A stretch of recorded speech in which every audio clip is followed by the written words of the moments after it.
O que significa servir e adorar em espírito? Nosso versículo inicial se encontra na carta do apóstolo Paulo aos Filipenses, capítulo 3, versículo 3. Vamos ler. Porque a circuncisão somos nós, que servimos a Deus em espírito. O que isso significa? É o que nós pretendemos responder hoje, né? Nós que servimos a Deus em espírito e nos gloriamos em Cristo Jesus e não confiamos na carne. Tremendo, né? Maravilhosa igreja do Senhor Jesus Cristo, povo santo e amado, abençoados com toda a sorte de bênçãos, povo santo de Deus, selados com o Espírito Santo da promessa, mais do que vencedores, igreja gloriosa. Meus amados irmãos, esta é uma dúvida que ocorre muito, principalmente no coração daqueles irmãos que estão chegando agora na graça, né? Quando eles ouvem falar de servir a Deus e adorar a Deus em espírito, as pessoas têm muito essa dúvida. A palavra fala sobre adorar e louvar ao Senhor, né? E servi-lo em espírito e em verdade. Em verdade, a expressão em verdade, eu penso que é fácil entender que é por meio da palavra da graça, né? Porque a palavra da graça, amados, ela é a única verdade para a nova aliança. Lembrando que a nova aliança, ela é eterna, ela é nova para sempre. A nova aliança ela não acabou no ano 70, não existe isso. Ela é uma aliança eterna. Inclusive, nós já estudamos isto aqui, tem estudo em nosso canal sobre isso. Aliás, eu vou deixar no link, vou deixar na descrição do vídeo. Já é o primeiro estudo de hoje que eu vou sugerir para você que está assistindo pelo YouTube na gravação, tá? Você vai encontrar o link desse estudo sobre a eternidade da nova aliança. Então nós estamos vivendo nessa aliança que ela é eterna e ela, veja bem, é nova para sempre. E nessa aliança que é eterna e nova para sempre, que é o pacto da graça, né? Essa aliança ela tem uma palavra correspondente a ela, é a palavra da graça. O evangelho da graça é, então, a verdade para esta nova aliança. Veja, durante o período de transição, que foi da ressurreição de Jesus até o ano 70, na destruição do templo de Jerusalém, né? A igreja primitiva passou por aquele período transitório. Nesse período ainda havia dois evangelhos. Nós encontramos isto no capítulo 2 da carta aos Gálatas, né? O Paulo fala do evangelho da circuncisão, ou seja, a circuncisão é uma referência aos judeus, né? Então é um evangelho, uma boa notícia para os judeus. E o evangelho da incircuncisão. Esse in, obviamente, é um prefixo de oposição, né? Então, circuncisão e incircuncisão. Irmão, por que o evangelho da graça que Paulo pregava era chamado, então, pelo próprio Paulo de evangelho da incircuncisão? Por quê? Porque era um evangelho, amado, que não tinha compromisso com a religião judaica. Entende? O evangelho da graça, ele não tinha e não tem compromisso, aliás, com religião alguma. A religião que estava mais em vigor, né, que era mais falada, obviamente, era a religião dos judeus, mesmo porque muitos irmãos que se converteram a Cristo, ou seja, passaram a crer em Jesus como Messias, eram judeus, inclusive, claro, praticantes da lei, né? Então, muitos daqueles irmãos sendo judeus, né, eles vinham para a fé cristã, mas traziam consigo todo aquele conceito religioso. Até porque a lei era mais do que uma religião. A lei era uma religião? Sim, mas era mais do que isso, né? A lei tinha princípios éticos ali, obviamente, havia princípios cívicos para os judeus, sabe? Então os judeus, desde o nascimento, né, eles já nasciam dentro daquele ritmo, já seguiam toda a religião. No 8º dia, os homens, por exemplo, eram circuncidados, né? Então havia todo aquele processo de criação dentro daqueles mandamentos. Então, os irmãos que criam em Jesus, sendo judeus, eles vinham para a fé cristã, mas seguiam ainda com a prática da lei. O que, a partir da revelação dada a Paulo, foi entendido que não deveria ser assim, tá? Esse é o ponto. No princípiozinho da igreja, não havia esse tipo de separação, mesmo porque no iniciozinho da igreja não se tinha noção de que os gentios, ou seja, os que não eram judeus, os que não eram israelitas, né, também participavam da família de Deus, né? Não havia esse entendimento. O entendimento era que tudo era apenas para os judeus, para Israel. Só que, na verdade, os gentios também faziam parte. Então, o apóstolo Paulo veio com essa visão de que o evangelho não era apenas para a circuncisão, ou seja, para os judeus. Circuncisão, judeus. Incircuncisão é para todos. Entende? Não só para os judeus, porque a incircuncisão, o evangelho da incircuncisão, também é para os judeus. A gente vê isso ao longo do trabalho de Paulo, né? Ao longo do que Paulo escreveu, você percebe que nem mesmo os judeus deveriam viver mais debaixo da lei.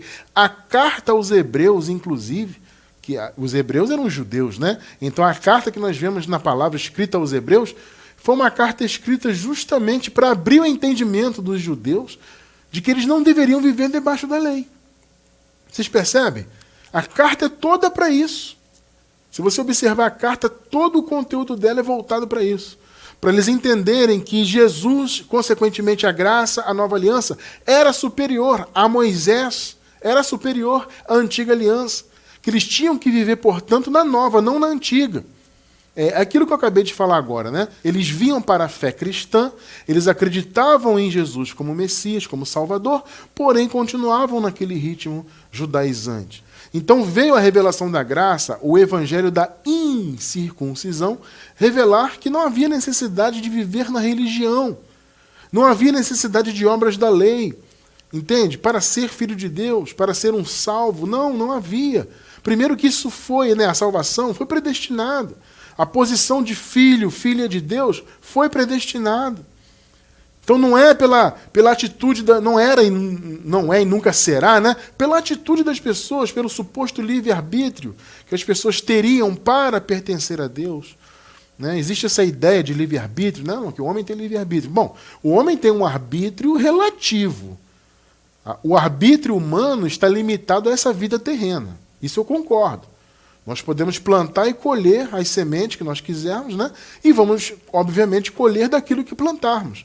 Então, existe essa, por assim dizer, essa licença, vou chamar assim, né? Existe essa licença para que as pessoas plantem as sementes que quiserem, elas têm escolhas desta vida. Agora, escolher pertencer a Deus, aceitar a Jesus, como é o conceito que existe no mundo aí, no mundo religioso, né? 99,9% das chamadas igrejas dizem que a pessoa tem que aceitar Jesus. Que é a iniciativa dela pertencer a Deus, e não é. Então, enfim, a graça nos revela tudo isso, e essa graça, então, que era chamado evangelho da incircuncisão na época da igreja primitiva, porque haviam dois, repito, né? O evangelho da circuncisão e da incircuncisão, agora é só incircuncisão, que na verdade nem precisa mais ser chamado assim. Porque incircuncisão, como eu disse, era oposição à circuncisão. Oposição no sentido doutrinal, eu diria, no sentido de chamado, né? Porque um era um chamado para os judeus, que os discípulos de Jesus de Nazaré tinham, né? Que se tornaram apóstolos, né? Então eles tinham um chamado para os judeus. E Paulo para os gentios. Só que Paulo também foi levado aos judeus, né? Inclusive, quando Paulo recebe o seu chamado, nós vemos isto no capítulo 9 do livro dos Atos dos Apóstolos. O Paulo recebeu a incumbência para 3 chamados, na verdade. Para os filhos de Israel, para os gentios e também para os de eminência, né? para os governantes. Então, Paulo foi levado a esses 3 caminhos. Então, Paulo tinha, por assim dizer, entre aspas, um ministério triplo, né? Porque ele foi levado a falar para os judeus, sim, ele falava para muitos judeus, mas especialmente o chamado dele era para os não-judeus, né? Então, veja bem, nesse período transitório havia esses 2 caminhos, circuncisão e incircuncisão. Só que a partir da queda do templo de Jerusalém, onde todas as coisas foram consumadas, e a lei, inclusive, teve seu fim definitivo, a lei que era praticada, ou seja, a necessidade da lei terminou na cruz, né? O Senhor terminou, cumpriu a lei, foi o Cordeiro de Deus, derramou o sangue dele. Então, a necessidade da lei e o chamado da lei, que era conduzir o povo, terminou na cruz. Porém, a lei continuou sendo praticada no templo de Jerusalém, continuou sendo exercida, os pecados continuavam sendo lembrados anualmente, então aquilo precisava acabar. E como Jesus profetizou em Mateus 24, aquele templo foi destruído no ano 70. Se cumpriu então todas as coisas.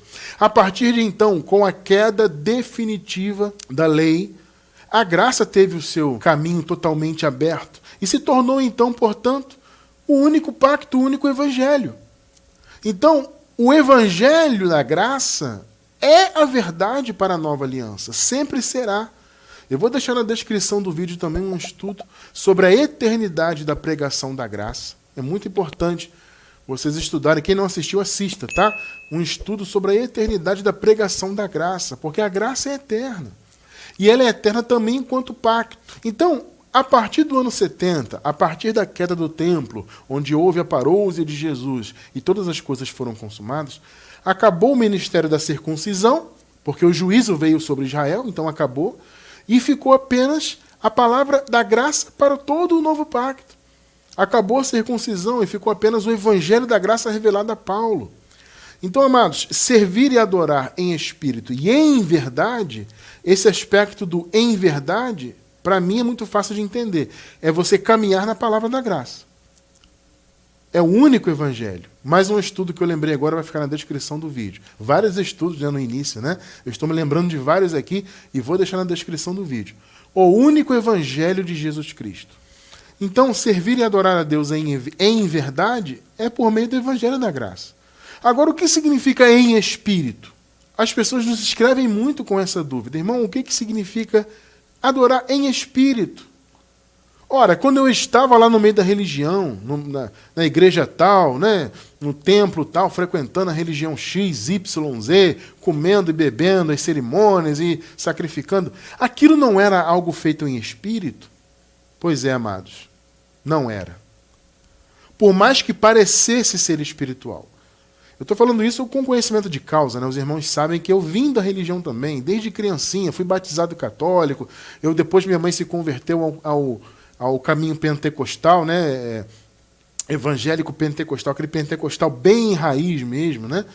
E depois eu me tornei batista, passei 6 anos sendo da igreja batista, aquela igreja batista bem tradicional.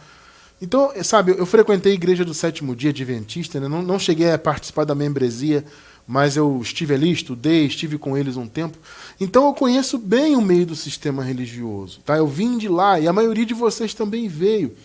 E aquilo ali parecia algo espiritual, né? Porque você vivia com aquela contrição, você jejuava, né? Nós, no caso, jejuávamos, né? Pagávamos o preço, frequentávamos o templo, e chegávamos no templo, tínhamos que nos ajoelhar para orar.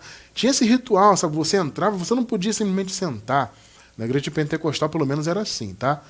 Não podia simplesmente sentar ali para oferecer o seu culto, supostamente, né? O seu culto ali. Você tinha que ajoelhar antes. Né? Então você ajoelhava, orava, aí você sentava. Era todo um ritual, aí tinha cerimônias, tinha Santa Ceia, e quem era novo convertido tinha que se batizar em águas, e enfim, esse processo todo que vocês conhecem. Né? Esse tipo de coisa religiosa tem uma aparência de algo espiritual. Aparência, observe bem isso, aparência. Só que não era espiritual. Então hoje eu quero falar com os irmãos, especialmente para vocês que estão chegando na graça agora e querem entender esse conceito do que é servir em espírito, adorar em espírito.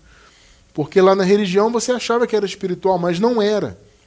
Observemos aqui o primeiro versículo, Filipenses 3:3. Vamos ler de novo. Porque a circuncisão somos nós, que servimos a Deus em espírito. Está vendo Paulo se ressaltando isso? E nos gloriamos em Cristo Jesus e não confiamos na carne. Vamos analisar esses trechos aqui. Paulo fala, a circuncisão somos nós. Por que o apóstolo Paulo fala isso? Porque, veja bem, na igreja primitiva havia muitos judaizantes. Irmão Cristiano, o que eram esses judaizantes? Eram pessoas que se converteram à fé cristã, como eu falei agora há pouco, mas que seguiam a religião judaica. Então, eles criam em Jesus? Sim. Mas eles defendiam a ideia de que as pessoas, mesmo crendo em Jesus, tinham que se manter debaixo de Moisés, ou seja, debaixo da lei. Tá? Moisés aqui como ícone, né, da lei. Então havia uma mistura, era um sincretismo, né? Porque a pessoa cria em Jesus, mas tinha que estar em Moisés. Você percebe que o evangelho da incircuncisão, ou seja, o evangelho da graça, ele prega justamente o contrário disso? Porque não pode haver mistura, não existe isso. O próprio Jesus disse, não se coloca remendo novo em odre velho. Percebe? Não se coloca. Então, não tem que misturar o novo com o velho. O novo pacto de um lado, o velho do outro. O velho já passou. O próprio Paulo disse, né? As coisas velhas passaram, tudo se fez novo. Então, se as coisas velhas passaram, não fazia sentido as pessoas viverem em Jesus e em Moisés ao mesmo tempo. Mas esse era o conceito dos judaizantes. Então, havia essas pessoas que iam de igreja em igreja, de reunião em reunião, de casa em casa, né? Porque as igrejas se reuniam nas casas dos irmãos. Então essas pessoas viviam invadindo as casas, né? O apóstolo Paulo chega a dizer que esses judaizantes transtornavam casas inteiras. Por quê? Porque eles iam de casa em casa transtornando o evangelho. Olha, vocês ouviram aí de Paulo, né, por exemplo, sobre a graça, porque eles não ouviam só de Paulo, né? Eles ouviam de Timóteo, ouviam de Tito, né, que haviam aprendido a graça com Paulo, né? Então, mas essas pessoas iam lá, olha, vocês estão ouvindo aí de Timóteo, vocês estão ouvindo aí de Tito, que são discípulos de Paulo, esse negócio de graça? Não, vocês têm que crer em Jesus, mas têm que se manter debaixo da lei. Inclusive, os que são gentios têm que ser circuncidados, os homens, no caso, né? E têm que estar submetidos a Moisés. Essa era a visão da circuncisão. Entende? O ministério da circuncisão fazia isso. Esses judaizantes, então, iam de casa em casa, segundo o apóstolo Paulo, transtornando casas inteiras, fazendo as pessoas ficarem confusas. Ora, eu ouvi de Paulo, ou no caso de um discípulo de Paulo, como Timóteo, como Tito, eu ouvi deles que eu tenho que viver na graça, eu fui chamado na graça, eu tenho que abrir mão de Moisés, mesmo eu sendo judeu. Aí vem o judaizante e diz que não, então havia esse conflito, né? Não, vocês têm que viver também em Moisés. E havia então, e eu entendo muito Paulo falar isso por causa do contexto, né? Havia ali também uma certa soberba. Aquele conceito de que, olha, nós somos a circuncisão, nós somos descendentes direto de Abraão. Então vocês têm que nos seguir. Essa questão de Paulo falar confiamos na carne é isso. Porque esse pessoal da circuncisão, eles se apresentavam na carne. Olha, nós somos descendentes de Abraão, nós somos judeus, nós somos israelitas de fato. Sabe, nós recebemos de Deus a lei, então vocês têm que nos ouvir. Ou seja, era uma apresentação na carne, né? Porque eles estavam se valendo da carne. Estavam se valendo de serem da descendência de Abraão, de serem judeus e tal. Aí Paulo fala, não, a circuncisão somos nós que servimos em espírito. No caso, a verdadeira circuncisão, que é a circuncisão no coração. Não a circuncisão feita na lei, né? Que era a circuncisão do prepúcio, do pênis, do homem. Não, essa era a circuncisão da lei. Paulo fala, não, a circuncisão verdadeira no coração. Essa somos nós. Não é esse pessoal que diz que é da circuncisão aí, não. A verdadeira é em graça, é em espírito. É a circuncisão espiritual no coração. E Paulo fala, nos gloriamos em Cristo Jesus. Ou seja, nós não nos gloriamos no fato de sermos judeus ou não judeus. Por que Paulo falou isso? Porque havia então, como eu disse, essa soberba, né? Essa empáfia. Somos judeus, somos israelitas, nós somos a circuncisão. No contexto aqui de Filipenses, o apóstolo Paulo se apresenta na carne. Ele fala, olha, eu também sou da circuncisão. Eu também fui religioso. Paulo se apresenta, eu era um religioso, inclusive, ferrenho, eu era fariseu. Então Paulo também se apresenta na carne. Ele fala, estão se gloriando na carne aí? Eu também posso me gloriar na carne. Só que na verdade não é esse o chamado. Então Paulo está alertando os filipenses, obviamente ele mandou essa carta para alertá-los, porque certamente ele ouviu essa história, né? Olha, Paulo, assim como nos Gálatas, também estão invadindo lá as igrejas dos filipenses. A circuncisão está lá. Eles estão batendo no peito e dizendo, olha, nós somos a circuncisão. Nós somos nascidos judeus na carne. Nós aqui seguimos a lei que Deus nos deu. Isso era a maneira de se confiar na carne, é o que Paulo está falando. Nós não, nós estamos no Evangelho. Nós servimos em espírito. Por que Paulo falou isso? Porque, amados, o espírito se opõe à religião, se opõe à carne. Note que religião é carne. A gente sempre diz isso aqui, né? Religião é carne, ela não vem de Deus, ela não é algo espiritual. Religião é coisa carnal. Percebe? Então, se gloriar na religião, como essas pessoas aqui que invadiam as igrejas naquela época faziam, era uma forma de se gloriar na carne, se confiar na carne. E Paulo fala, não, nós não confiamos na carne. Eu não confio, eu não prego porque eu sou judeu, porque Paulo era, né? Eu não prego porque eu fui fariseu. Eu não prego porque eu fui um grande cumpridor da lei, e Paulo foi. Não, eu não prego por isso, isso para mim é perda. No contexto, Paulo fala isso. Eu não confio na carne, nós servimos a Deus em espírito. Amados, observemos uma coisa, o espírito substitui toda a religião. A lei, enquanto religião e enquanto direção de vida, especialmente para os judeus, né, que receberam a incumbência de seguir e cumprir a lei, ela tinha essa validade até Cristo. O Paulo deixou isso muito claro. Olha, a lei nos serviu de aio, de condutor até Cristo. Então a lei teve essa importância de conduzir o povo, especialmente os judeus, né? A lei, amados, ela abrangeu o mundo inteiro no que tange a condenação, no que tange a colocar todos os seres humanos debaixo do pecado naquela época. Então, tanto judeus como não judeus, todos os povos, todas as nações, todas as etnias foram colocadas debaixo do pecado. A lei veio para diagnosticar o pecado e colocar todos debaixo do pecado. Paulo deixa isso muito claro no capítulo 3 da carta aos Romanos. Só que no que tange a seguir e cumprir a lei, né, esse chamado, essa incumbência de observar os mandamentos da lei, isso foi dado apenas para os judeus. Então, essas pessoas judaizantes se baseavam muito nisso. Os judeus receberam a lei, foram os únicos que receberam de Deus esse chamado, essa importância. Então havia uma exaltação da carne, né? Nesse sentido de que eles eram carnalmente judeus, descendentes de Abraão. E Paulo fala, não, é em espírito. O espírito substitui, então, tudo isso, amados. Entende? O espírito substituiu, então, a lei enquanto condutor. A gente vai ler isso aqui ao longo do estudo. Então aí você já começa a perceber o que é servir a Deus, adorar a Deus em espírito. Espírito se opõe à religião. Espírito, portanto, se opõe à lei de Moisés. Percebe? Ou você está na lei ou você está em espírito. Ou você está na religião evangélica, que tem muito da lei ali escondido, né? A gente sempre diz isso, né? Dentro das religiões chamadas cristãs, no âmago, tem a lei ali, só que está disfarçada. Vocês veem que as pessoas vivem em sacrifícios corporais, nos jejuns, elas cumprem mandamentos, elas comem Páscoa, por exemplo, né? Que é a Santa Ceia, na verdade é um resquício, é uma lembrança da Páscoa, não deixa de ser a Páscoa, né? Não deixa de ser uma forma de ressuscitar a Páscoa judaica. E tantos outros mandamentos que estão dentro dessas igrejas, disfarçados de mandamentos da graça. É muito interessante isso. Existem diversos mandamentos que estão nas igrejas que eles dizem que são mandamentos da graça, mas não são. O único mandamento da graça é amar.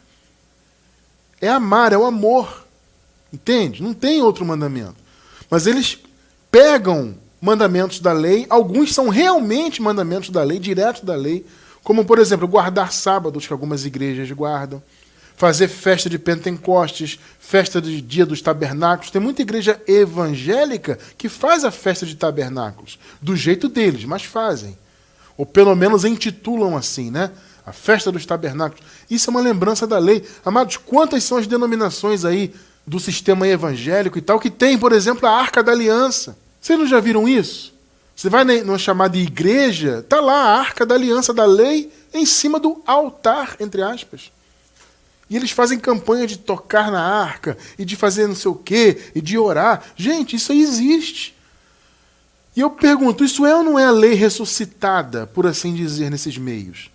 Só que eles dizem que isso é da graça. Isso não é a direção do Espírito. O Espírito não tem nada a ver com isso. Com bandeirinha de Israel na igreja, como eu falei, Arca da Aliança, faz campanha e come Páscoa, sacrifica, guarda sábado. O Espírito não tem nada a ver com isso. A direção do Espírito é outra. Então observe bem aqui. Vamos ler aqui Gálatas capítulo 4, versículos do 3 ao 11. Vamos ler esse trecho para você ver como Deus não quer ser adorado, não quer ser servido. Assim também nós, olha só o que Paulo fala, quando éramos meninos, estávamos reduzidos à servidão, debaixo dos primeiros rudimentos do mundo. Observe, eu já expliquei isso aqui muitas vezes. A palavra rudimento, do grego stoicheia, era uma palavra que significava algo realmente básico, rudimentar. Quando você encontra essa palavra, então, ela significa sempre a lei, ou as obras da lei, as práticas, os mandamentos da lei. Então a expressão rudimentos do mundo sempre é uma referência aos mandamentos da lei, ao ritmo da religião judaica, tá?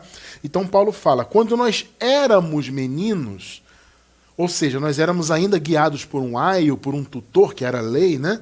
Por isso ele usa essa metáfora de menino. Ele não está falando aqui literalmente, tá? Ele está falando realmente de uma condução da lei, né? Espiritualmente falando.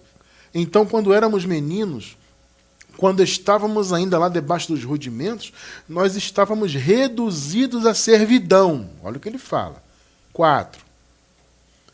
Mas, vindo a plenitude dos tempos, Deus enviou seu Filho, nascido de mulher, nascido debaixo ou sob a lei, para remir. Remir é o mesmo que redimir, que é o mesmo que resgatar.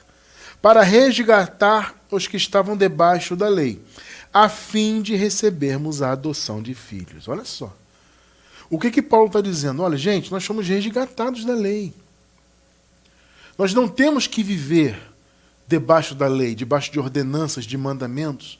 Não temos. Porque nós estávamos antes quando éramos meninos. Isso é antes da cruz. Isso é antes de Jesus. Observe bem um detalhe, amados. Olha o que Paulo falou. Vindo a plenitude dos tempos, Deus enviou o seu Filho. Ou seja, Jesus veio para nos livrar da lei. Observe bem esse detalhe. Para remir, ou seja, resgatar os filhos de Deus da lei. Não só os judeus, mas também os gentios que estavam debaixo da lei, mais uma vez eu vou dizer, não no sentido de cumpri-la, mas no sentido da maldição que a lei trazia, porque a lei trouxe a imputação do pecado. Então ele resgatou a todos, não só os judeus, da maldição que a lei trazia, porque a lei era a força do pecado, e todos, segundo o apóstolo Paulo, estavam debaixo do pecado. Então o Senhor, ao morrer, né, ao vir se manifestar como homem e posteriormente morrer no Calvário, ele então remiu a todos, ele resgatou a todos que estavam debaixo da maldição do pecado, debaixo da lei, da religião. Então o que Paulo está argumentando aqui, ô Gálatas, nós, quando éramos meninos, vivíamos debaixo dessa religião. Vivíamos nos rudimentos, ó Gálatas. Mas, na plenitude dos tempos, Deus enviou o seu Filho para nos resgatar da lei. Percebeu o que Paulo está falando? 6. E, porque sois filhos, Deus enviou aos vossos corações o Espírito de seu Filho que clama Abba, que significa em português, Pai. 7. Assim que já não és mais servo, mas filho, mais escravo, no sentido aqui é escravo, né? Mas filho. E se és filho, és também herdeiro de Deus por Cristo. 8. Mas, quando não conhecias a Deus, servis aos que por natureza não são deuses. 9. Mas agora, conhecendo a Deus, veja só, observe o que Paulo está dizendo. Vocês conhecem a graça. Porque os Gálatas haviam sido criados em graça. Se eles conheciam a graça, o Evangelho, consequentemente eles conheciam a Deus. Vocês estão percebendo o que significa conhecer a Deus? Quando você conhece o Evangelho, você conhece a Deus, ou pelo menos aquilo que Deus permite, né? No Evangelho existe a revelação daquilo que Deus permite que nós conheçamos dele. Mas agora, conhecendo a Deus, aí Paulo fala, ou antes, sendo conhecidos por Deus, Paulo ressalta isso por quê? Porque, na verdade, foi Deus que conheceu o seu povo antes, né? Nós só conhecemos a Deus hoje, ou seja, só conhecemos o Evangelho, porque Deus nos conheceu antes. Paulo diz, né, os que de antemão conheceu, também os predestinou. Então foi Deus que conheceu antes. Mas agora, conhecendo a Deus, ou antes, sendo conhecidos por Deus, como tornais outra vez a esses rudimentos, olha só a palavra rudimentos de novo, a esses rudimentos fracos e pobres, aos quais de novo quereis servir. Gente, vocês estão percebendo a puxão de orelha que Paulo está dando aqui? Ô Gálatas, pelo amor de Deus, vocês foram criados em graça. Aí chega o pessoal da circuncisão aí e diz que vocês têm que guardar obras da lei, Gálatas. Nós estivemos debaixo da lei antes, quando éramos meninos. Mas o Senhor enviou o seu Filho, nascido de mulher, nascido debaixo da lei, para nos tirar de debaixo da lei, para nos resgatar dessa maldição. E vocês querem servir a Deus de novo por meio desses rudimentos? Gente, Gálatas estava sendo o que a chamada igreja hoje é. Sendo que os Gálatas foram criados em graça, estavam regredindo. E Paulo está dizendo, gente, nós somos guiados pelo Espírito, não mais pela lei. Vocês estão de novo querendo viver em rudimentos? Aí veja só o que ele diz no 10 e no 11.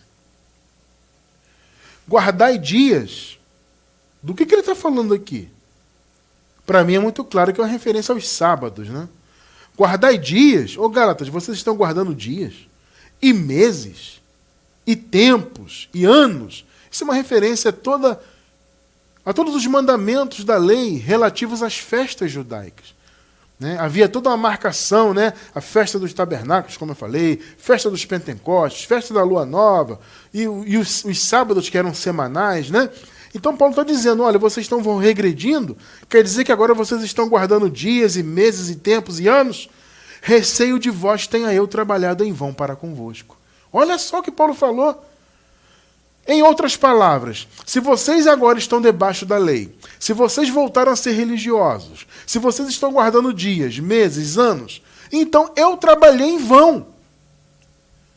Porque eu preguei a graça, levei o entendimento do Evangelho, vocês conheceram a Deus, porque conhecer a Deus é isso, né, como nós acabamos de ver, conhecer o Evangelho é conhecer a Deus. Deus se revela pelo seu Evangelho. Vocês o conheceram e já eram conhecidos dele. Agora vocês estão voltando para a religião? Guardando dias, sábados e festas e tudo mais? E circuncidando, né?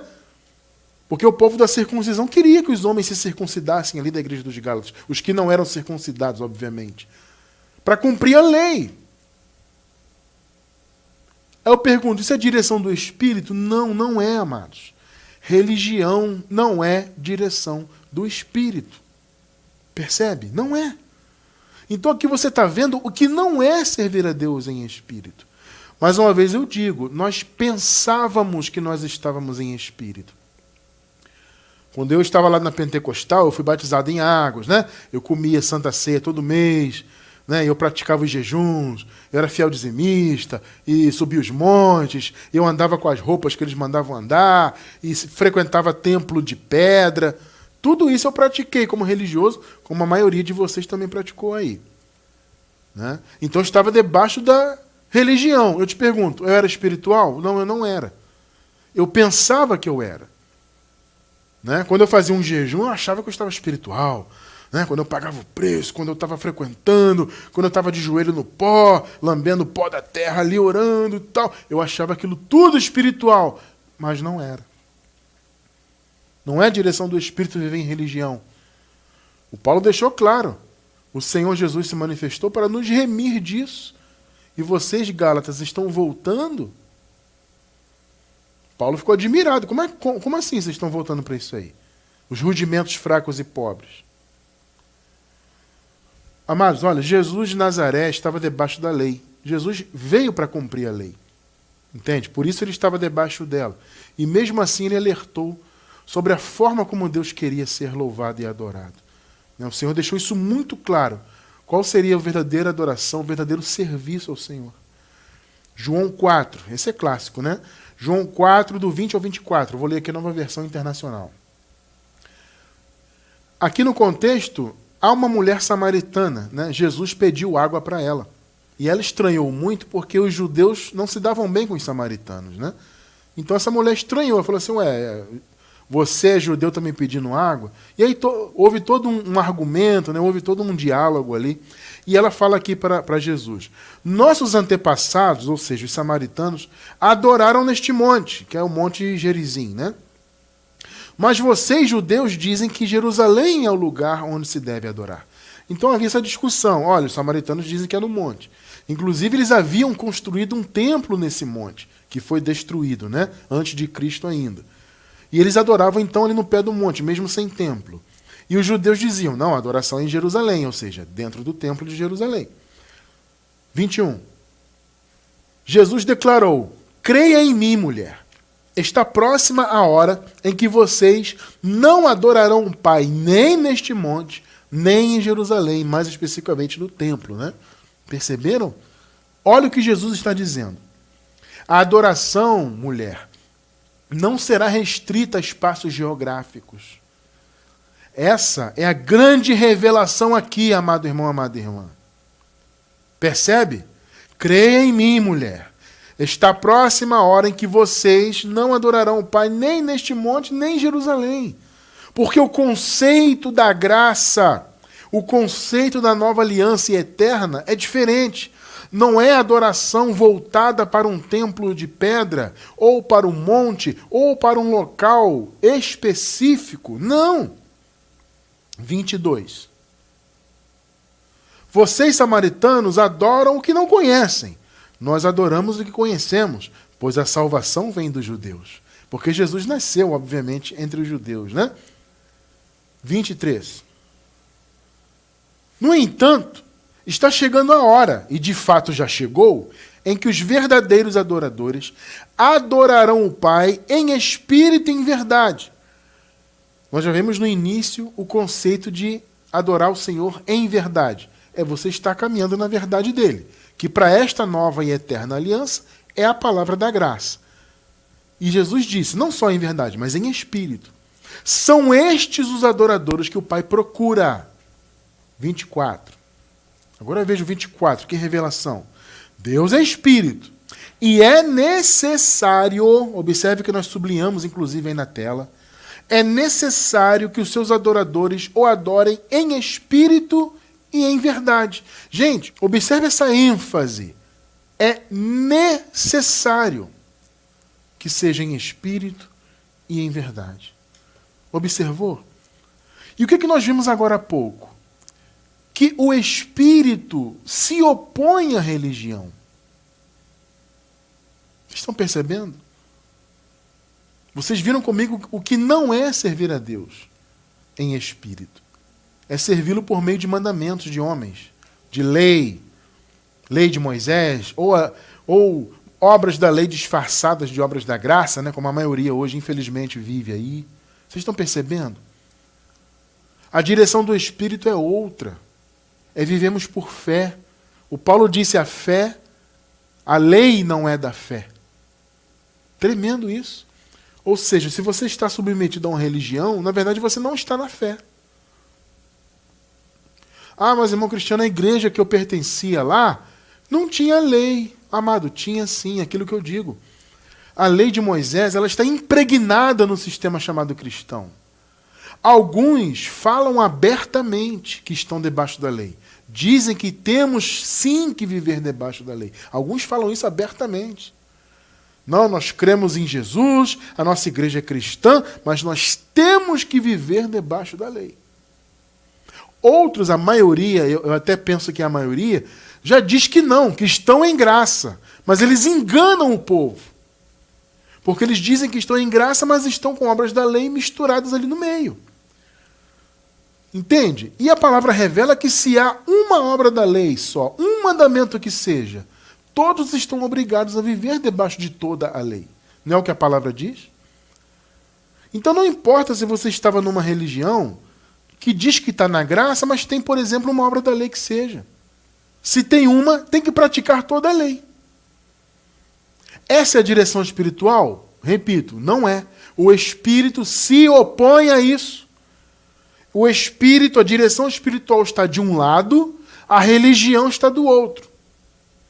Por isso Jesus falou, ô samaritana, é necessário que se adore e sirva, portanto, né, consequentemente, a Deus em espírito. Tem que ser em espírito.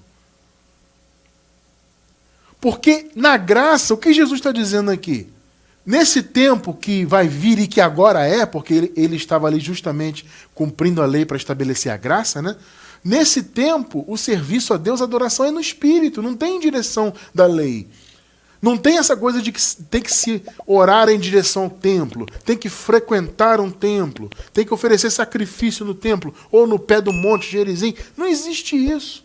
Porque a adoração em espírito, amado, ela não nos limita. Onde você estiver, você pode adorar e louvar o Senhor em espírito e servi-lo em espírito. Porque você não está limitado a um templo de pedra. Você não está limitado a um local geográfico. Percebe? Não há limitação no espírito. Não tem limite no espírito.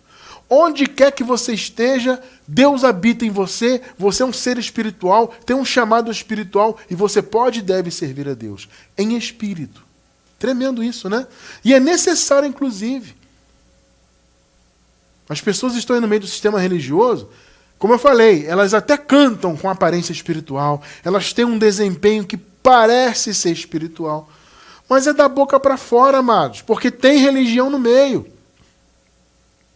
Onde tem religião, onde tem a lei de Moisés, onde tem mandamentos de homens, não existe a verdadeira adoração, o verdadeiro serviço a Deus. Veja só o que Jesus disse, Mateus 7, livro histórico de Mateus, capítulo 7, versículo 6.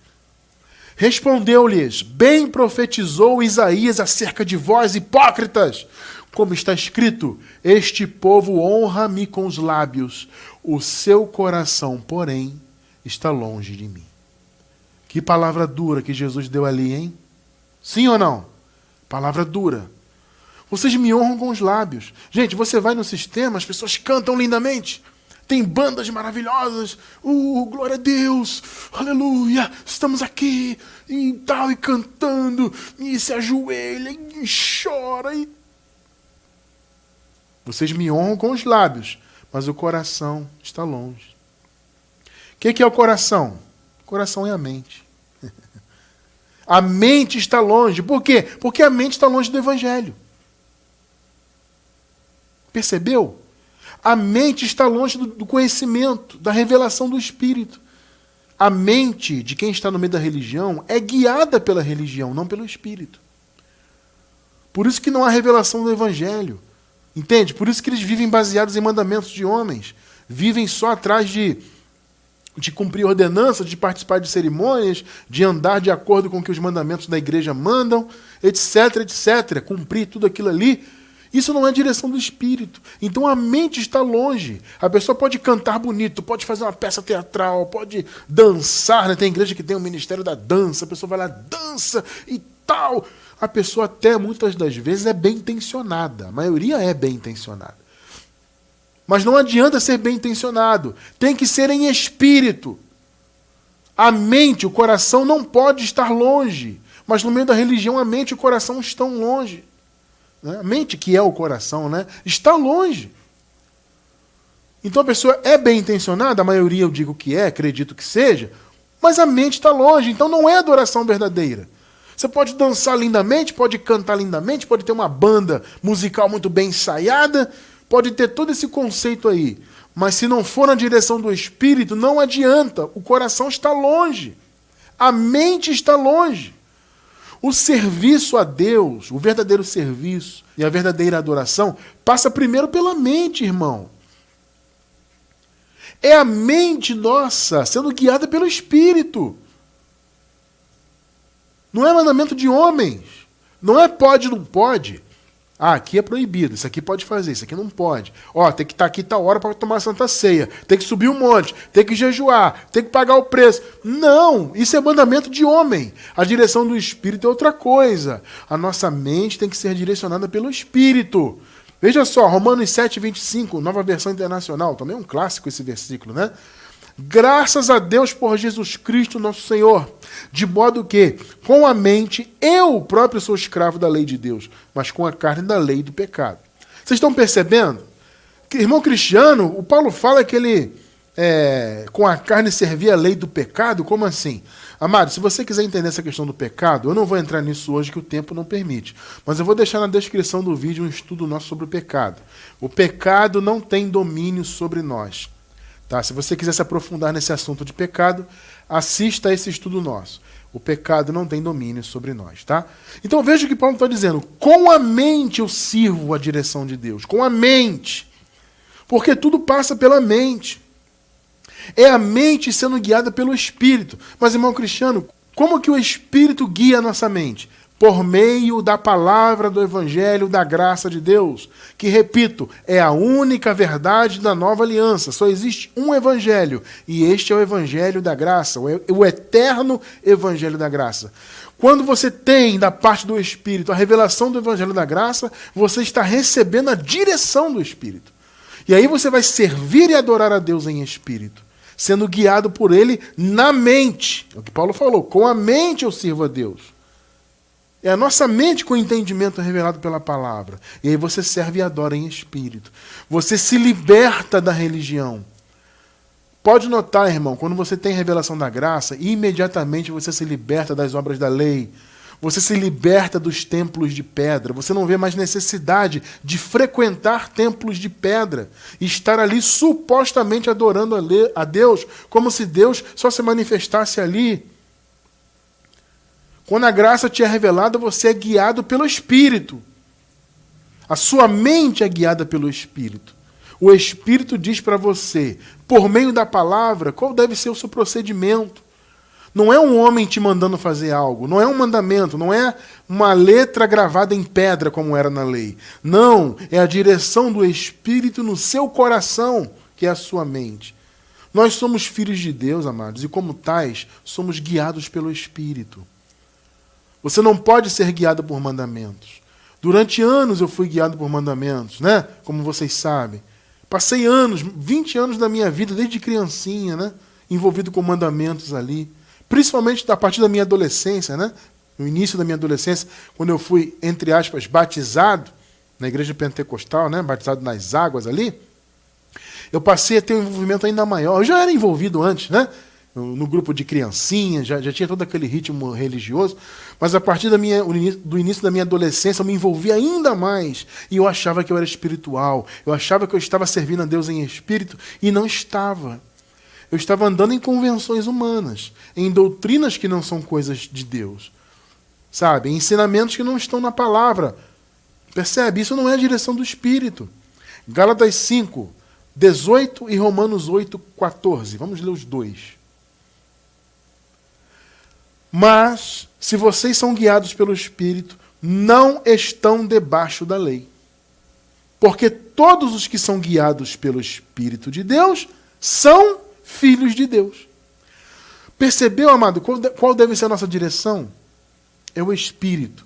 Eu vou dizer, mais uma vez, Espírito e religião estão em lados opostos. O Espírito, a direção espiritual, veio substituir a direção que a lei trazia, em especial para os judeus ali. Percebe? O Espírito substitui isso. Ou você é guiado pelo Espírito, ou você é guiado por obras da lei e por religiões humanas. Seja qual for a religião, mesmo as que se dizem cristãs, entre aspas, né? Cristãs. Amados, é fácil observar isso. Você olha para as igrejas aí, você vê que a maioria das doutrinas não tem respaldo. Onde é que tem aceitar Jesus na Bíblia? Não tem. Onde tem perder salvação? Não tem, mas eles pregam que tem. Dizem que o Filho de Deus pode perder a salvação, que o Filho de Deus aceita Jesus, que o Filho de Deus tem que fazer a sua parte para ter a vida eterna. A maioria prega isso aí, que é por obras, mesmo que eles digam que não é. Mas a doutrina diz que é, porque se você pecar, entre aspas, perde a salvação. Se você não andar nas doutrinas, perde a salvação. Se você não for fiel dizimista, se você não comer Santa Ceia, se você não fizer o jejum, se você não guardar o sábado, perde a salvação. E eu pergunto, onde está isso na Bíblia? Não tem isso aí. Então é muito fácil você observar que não são guiados pelo Espírito. Se você acha que você, para ser salvo, tem que cumprir ordenanças, tem que frequentar um templo de pedra e tem que fazer isso e aquilo, você não está na direção do Espírito. Então você nunca vai servir a Deus em espírito no meio desse sistema. Nunca vai. Ao contrário, nós servimos a Deus de verdade em espírito, é fora desse sistema. É com boas obras. Percebe? É sendo luz do mundo, é cumprindo o nosso chamado como igreja de ser o sal da terra. Amado, quando você faz o bem para alguém, você está servindo a Deus. Quando no frio você pega um casaco seu, que seja velhinho, está ali, você nem está usando mais, você pega e dá para alguém que é necessitado para cobrir o frio de alguém, você está servindo a Deus. Quando você dá um prato de comida para alguém, você está servindo a Deus. Quando você ora por alguém, quando você leva a palavra da graça para alguém, para abrir o entendimento de alguém, você está servindo a Deus. Entende? Quando você é uma boa pessoa, quando você é uma pessoa honesta, e eu tenho certeza que todos nós somos, tá? No mundo aí está cheio de desonestidade. As pessoas roubam, as pessoas fazem o mal, mas você é a luz do mundo, você não faz. Você não rouba no seu trabalho. Você não pisa em ninguém no seu trabalho para subir. As pessoas fazem muito isso, né? Pisa no outro para alcançar um degrau maior no trabalho. Não, você não faz isso. Porque você é filho, você é luz. Isso é servir a Deus.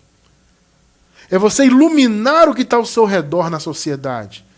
É você ser bom, é você viver em paz. Não, a direção do Espírito não é essa. Vivamos em paz com todos. É a direção do Espírito. Então, se você vive em paz, se você é uma pessoa do bem, se você faz o bem, entende? Se você ilumina o mundo, que esse, mais uma vez eu digo, é o nosso chamado como igreja, então se você ilumina a sua parte, vamos dizer assim, né, ao que está ao seu redor, você já está servindo a Deus. Essa é a direção do Espírito, é fazer o bem. Paulo fala, façamos o bem. Essa é a direção, é amar. Não tem outro mandamento. Não existe frequentar templo. Não existe fazer jejum na nova aliança. Ah, Cristiano, mas poxa, como assim não existe? Não existe, amado. Eu vou deixar na descrição do vídeo aí 2 estudos. Um sobre as obras da lei em geral no meio da igreja. Sobre os rudimentos da lei. E vou deixar um específico sobre o jejum. Hoje tem vários estudos aí, né? Na descrição do vídeo pela gravação no YouTube, tá? Para você entender que não tem que fazer jejum. Pelo contrário, você não tem que viver em rudimentos da lei. Isso não é a direção do Espírito. Então, a direção do Espírito para nós é o quê? É fazermos o bem e amar. É basicamente isso. Você não tem que seguir ordenança, não tem que viver em proibição nenhuma. Mas, Cristiano França, veja bem, eu sou livre para fazer o que eu quero? Claro que é. Mas você vai fazer o que convém a um filho de Deus. Entende? O verdadeiro, eu tenho isso muito no meu coração, amados. Que o verdadeiro filho do Senhor, aquele que é eleito dele mesmo, que tem o Espírito dele, ele nunca vai usar o Evangelho, a revelação, para praticar o mal deliberadamente. Não é que o Filho de Deus não pratique o mal, ele pratica eventualmente, contra a vontade dele. O Paulo deixou muito claro isso, amado. Quando Paulo fala na carta aos Romanos, no capítulo 7, né? Ele fala das obras da carne, ele fala de todo aquele processo e tal. Ele fala, olha, não sou eu que faço, não sou eu que quero, é a carne. Então, eventualmente, um filho de Deus pode fazer um mal contra a vontade dele. Agora, você ser deliberadamente mal, você prejudicar as pessoas, você ser mentiroso, você ser ladrão, desonesto, entende? Não fazer o bem para ninguém, não está nem aí para nada, sabe? Tem gente que é assim no mundo, não está aí para nada, não se preocupa com nada. Tem a oportunidade de ajudar alguém, não quer ajudar. Tem a oportunidade de orar por alguém, não ora. Tem a oportunidade de falar do Evangelho, não fala, para libertar uma vida. Percebe que é servir a Deus? É isso. Servir em espírito, portanto, é servir na direção do Espírito. Servir em verdade é baseado na palavra da graça, que é a verdade. Você está entendendo o que é servir em espírito? Então não é praticar rudimentos do mundo, obras da lei, não é seguir ordenanças de homens, não é frequentar templos, sabe? Não é ser religioso. Servir em espírito é servir na direção da palavra que nos diz: sejam bons, vivam em paz com todos, façam o bem. É isso. É isso. Estou dizendo que é fácil? Não, não é. É evidente que não é. Mas é um chamado para nós como igreja. Então, amados, você não tem que ser religioso. Ah, vou ali frequentar um templo, vou fazer um jejumzinho hoje. Ah, hoje tem Santa Ceia, vou comer, vou me sentir espiritual. Gente, esquece isso. Você não tem que frequentar templo, sacrificar, fazer nada disso. Você tem que ser bom, fazer o bem, ajudar o próximo. É isso que você tem que fazer, basicamente. Amar. Isso é servir a Deus em espírito. O espírito se opõe à religião. Não é ser religioso, não é obra da lei, é a direção da palavra. É a sua mente cativa à revelação da palavra. 2 Coríntios 10:5 para encerrar. Derrubando raciocínios. Olha que tremendo. É o nosso chamado, né? Como ministros do Evangelho da Graça, é derrubar os raciocínios e toda altivez que se levanta contra o conhecimento de Deus. E levando cativo, olha só, todo pensamento à obediência a Cristo. Todo pensamento. Amado, é no pensamento que se serve a Deus. Se nós obedecemos a Cristo aqui, ó, tudo parte do pensamento. O pensamento revelado na palavra. Entende? Quando a palavra penetra no seu pensamento, ela te leva cativa a servir a Cristo, a obedecer. E obedecer ao que Jesus realmente mandou. As pessoas dizem que Jesus veio instituir religião. Jesus veio criar a igreja, no sentido da igreja católica, né? Ele veio criar a igreja estatal, que é a igreja católica. Ele instituiu o batismo, ele instituiu a Santa Ceia, ele instituiu... Amado, Jesus instituiu o amor. O evangelho é isso. É isso que Jesus instituiu. Façam bem, vivam em paz com todos. Isso é servir a Deus em espírito. É na direção do Espírito. E repito, a direção do Espírito se opõe à direção religiosa, que são mandamentos de homens, cerimônias vazias, coisas que não trazem nenhum proveito. Então, louvo a Deus que nós estamos em graça, que os nossos pensamentos estão cativos à obediência a Cristo, pela palavra, não pela religião. Aqui em graça, para a honra e glória de Jesus Cristo ressuscitado, Deus sobre todos, nós servirmos ao Senhor em espírito e em verdade. Glória ao Senhor por isso.